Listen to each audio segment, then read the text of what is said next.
Donc, mon propos ce matin est de vous parler des évolutions réglementaires et des nouvelles tendances. Comme dans la mode, il y a des tendances réglementaires qui sont importantes en matière de lutte contre le blanchiment.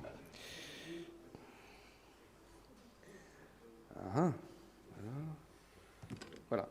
D'abord, pour situer quand même la problématique du blanchiment, l'économie du blanchiment, c'est 2 à 5% du PIB mondial, c'est-à-dire 800 à 2000 milliards.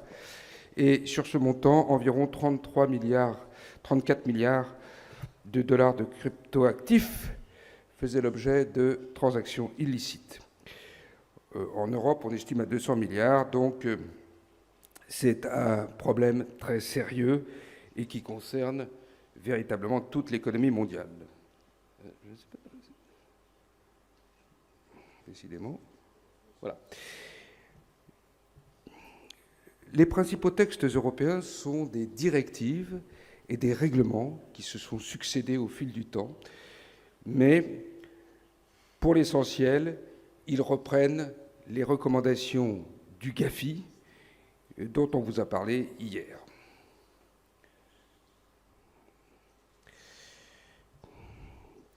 Alors le premier texte était l'un des premiers textes récents à abroger la troisième directive européenne. Donc, vous trouverez dans mes diapositives. Il faut se diriger par là pour faire passer les. Ah, là, d'accord. Voilà, ça y est. En gros, les dispositions essentielles concernent l'identification des bénéficiaires effectifs, l'élargissement de la notion de personnes politiquement exposées, l'abaissement du seuil des paiements en espèces, la consécration de l'indépendance et de l'autonomie opérationnelle des centres de renseignement financier et un renforcement de la coopération avec une politique spécifique à l'égard des pays tiers à haut risque. C'était tout l'objet de la quatrième directive qui va aujourd'hui être remplacée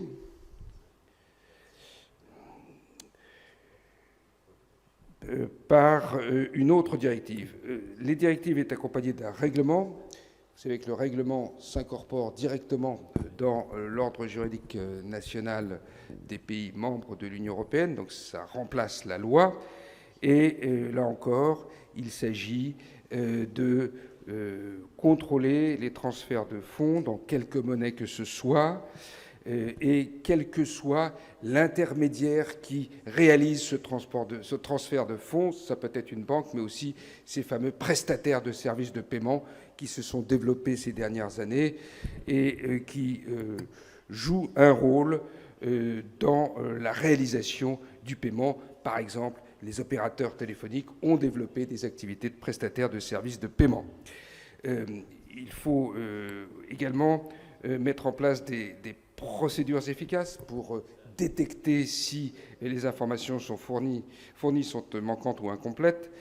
Et tout cela a été l'objet de cette réglementation européenne, avec également un règlement délégué qui a fixé la liste exhaustive des pays tiers à haut risque, qui suppose une surveillance particulière. Voilà une des dernières listes élaborées.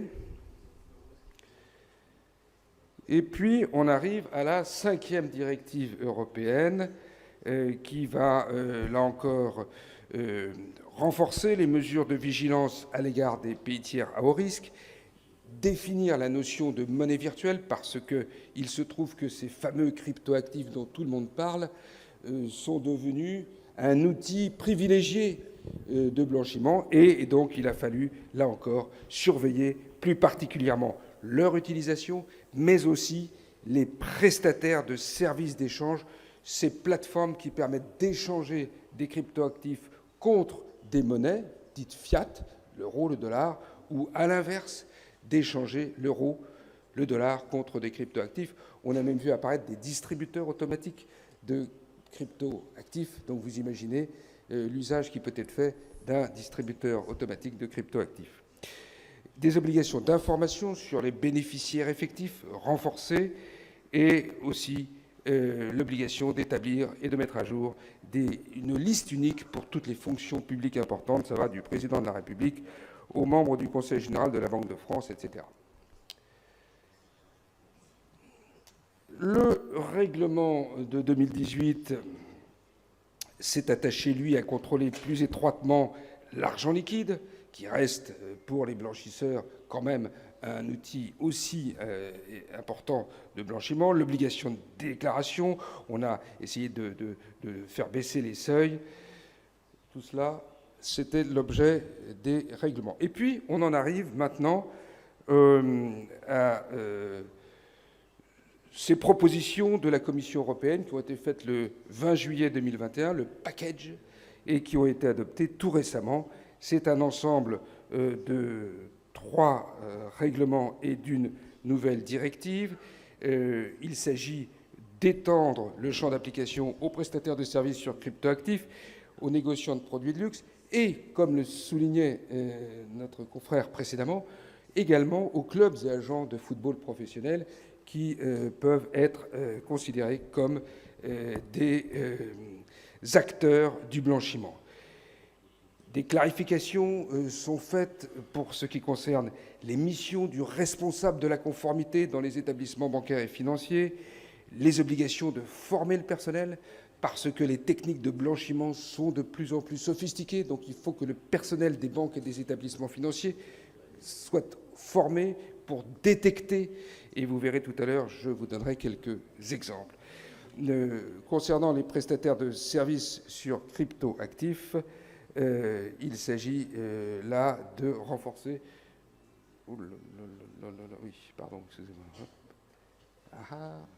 de renforcer effectivement le devoir de vigilance et vigilance renforcée notamment pour les relations transfrontalières avec des correspondants et mesures de vigilance renforcée pour les relations commerciales avec les personnes très fortunées ou avec les pays à haut risque. On fixe un plafond de 10 000 € pour les paiements en espèces. Tout cela fait partie de l'ensemble des mesures qui vont être mises en œuvre au niveau européen avec la 6e directive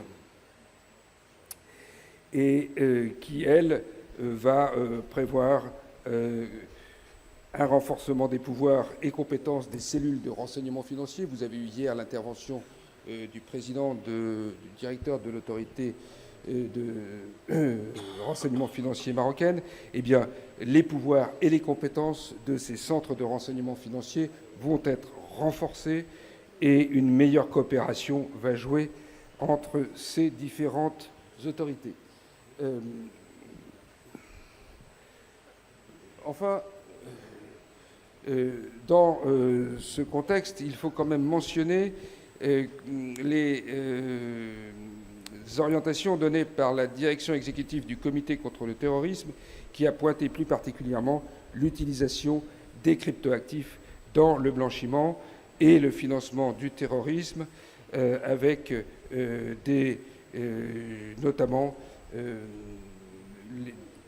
des conversions entre cryptoactifs et monnaie fiat qui sont particulièrement prisés des blanchisseurs et des groupes terroristes.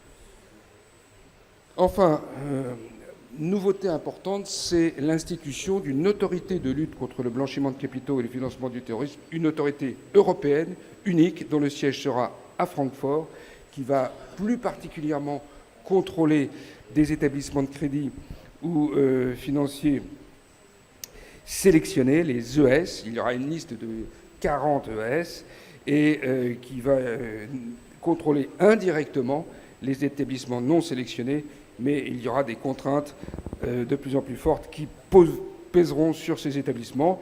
L'autorité de lutte contre le blanchiment sera dotée de pouvoirs d'enquête et de contrôle sur place, et elle pourra exiger des mesures internes.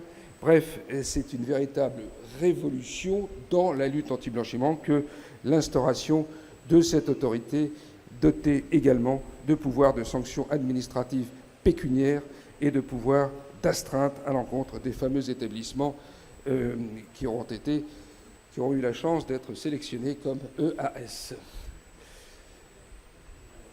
Alors, voilà très schématiquement résumé le nouveau cadre réglementaire européen qui va s'imposer dans la lutte contre le blanchiment très rapidement dans les mois qui viennent.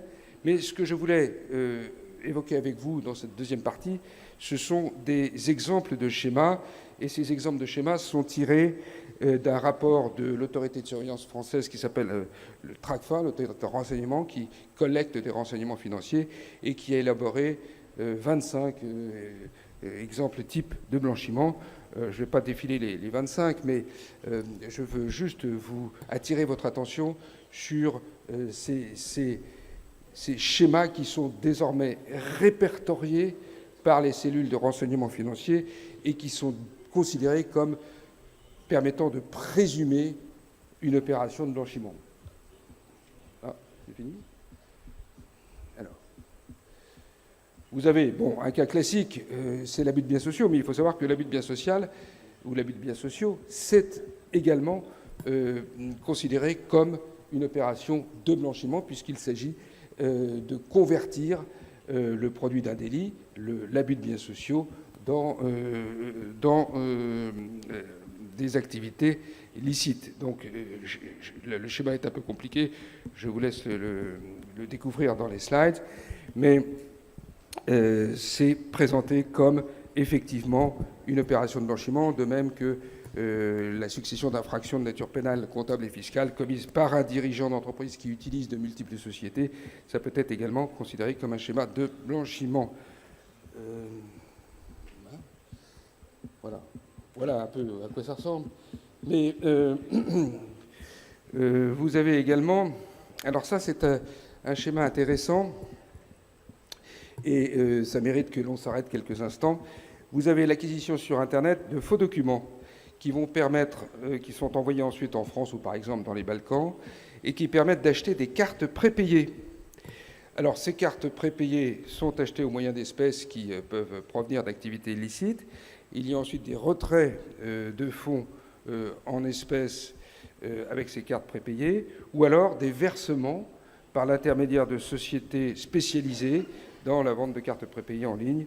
Donc c'est là encore identifié comme un cas de blanchiment, de même que vous voyez la corruption ou le trafic d'influence d'agents publics étrangers. En l'occurrence, on vise une entreprise française qui, à l'occasion de l'attribution d'un marché public, va rétribuer les intermédiaires qui lui ont permis d'emporter ce marché public en achetant des actifs au moyen d'un Special Purpose Vehicle. Ce schéma-là est identifié comme une opération de blanchiment par les cellules de renseignement financier. Bon, ça ne veut pas dire que c'est forcément du blanchiment, mais ça veut dire que cela va attirer l'attention de ces entités et de ces cellules. Les schémas de domiciliation également à l'étranger de sociétés dont l'activité est en France et qui vont utiliser pour les flux financiers, vont faire appel à des lettres de crédit qui vont permettre de rémunérer des sociétés à l'étranger, mais en réalité, cette rémunération va concerner des activités en France et permettra d'éluder l'impôt en France. Un petit schéma qui a été d'actualité en France, c'est l'exercice illégal de la profession de banquier à travers des prêts consentis à des candidats, à des élections et qui bénéficiaient, via leur mandataire financier, de prêts consentis par des particuliers et qui renversaient ensuite ces sommes. Je voudrais juste, pour terminer, ça c'est un schéma assez classique, mais vous citez un cas qui mérite que l'on s'arrête un instant. Voilà. Bien. Oui, ça c'est un un schéma qui permet d'éluder l'impôt sur la fortune en France. Normalement, on est soumis à l'impôt sur la fortune à partir d'1,3 million. Et là, le détenteur qui aurait un patrimoine beaucoup plus important va essayer de compartimenter ce patrimoine et de transférer une partie de ce patrimoine à des SCI dont il ne sera pas le bénéficiaire effectif. Là, les prises de contrôle, c'est encore un autre exemple, mais là, nous avons un exemple tout à fait d'actualité. Vous avez entendu parler des NFT, des Non-Fungible Tokens. Eh bien, il s'agit là, et on en revient aussi au sport, de rémunérer un dirigeant ou un sportif avec des tokens. Et la valeur de ces tokens, ici dans l'exemple qui est donné, c'est une valeur de 200 millions d'euros. Seulement, le dirigeant, en l'occurrence, ou le sportif, ne va déclarer que la cession, le produit de la cession de ces NFT. Et donc, s'il cède 20 millions, il ne déclare que 20 millions à l'administration fiscale en disant j'ai cédé 20 millions. Alors qu'en réalité, son revenu, il correspond à l'ensemble des NFT qui ont été reçus, soit les 200 millions de NFT, ce n'est pas seulement ceux qu'il cède. Et ça, c'est effectivement considéré également comme une opération de blanchiment. C'est vous dire à quel point les autorités et les services de renseignement financier ont une vision assez extensive des cas de blanchiment et que cela va devenir quand même compliqué de se lancer dans des opérations qui seraient répertoriées comme des cas de blanchiment.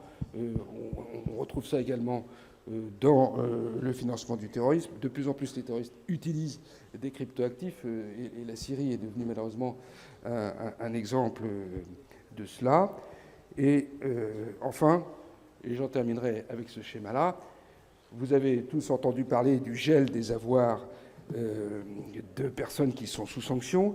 Eh bien, il y a une façon de décongeler les avoirs gelés qui a été imaginée par certains. Ces actifs gelés sont détenus par l'intermédiaire de sociétés. Eh bien, vous cédez la participation que détient la holding dans la société qui détient l'actif financier à des proches, des gérants de paille présumés, et si bien que l'actif qui se trouvait gelé va se trouver détenu par une société, laquelle est détenue par des gérants de paille, et donc l'actif ne sera plus sous l'empire de la mesure de sanction qui avait été prononcée contre les bénéficiaires effectifs de la société qui détenait ces actifs. Sauf que, malheureusement, en l'occurrence, eh bien, cela est considéré comme une opération de blanchiment, et c'est très risqué pour ceux qui ont participé à cette opération. Voilà ce que je voulais vous dire sur les évolutions réglementaires et les dernières tendances en matière de lutte contre le blanchiment, et je suis à votre disposition pour répondre tout à l'heure à vos questions. Je vous remercie. Merci.